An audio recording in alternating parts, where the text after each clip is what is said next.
Abdullah ibn Hubejbi thot një natë ra shi dhe erë të madhe kishte shumë. E dullëm me kërku pejgamberin sallallahu alaihi wasallam për më na fal namaz, frymë madhe dhe shi i madh, me dal pejgamberi alayhis salam me fal namaz dhe me bë lutje. Çka tha pejgamberi sallallahu alaihi wasallam, si ta mbrojmë vetveten nga çdo e keqe?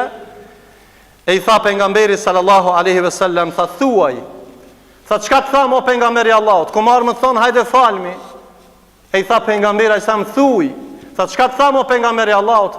Tha thuaj 3 herë kul huwallahu ahad. Kënoja 3 herë kul huwallahin. E masanena thot kënoja kul a'udhu bi rabbil falak, edhe kënoja kul a'udhu bi rabbin nas. Pse hoxhjet e tregu kët?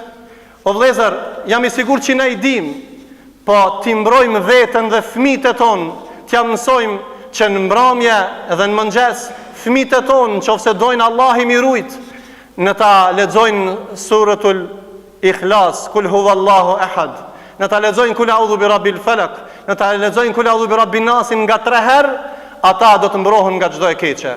Elusim Zotin e Madh që Allahu t'i ruan fëmijët e ton dhe neve dhe gjithë muslimanët, që të bëhemi të sinqert dhe mos jemi rënacak, të tregojmë sinqeritetin dhe besnikrinë tonë ndaj madhnisë së Allahut, edhe ta tregojmë besimin me kul huwallahu ahad, të kërkojmë ndihmë dhe mbrojtje me kul a'udhu bi rabbil falak, me kul a'udhu bi rabbin nas.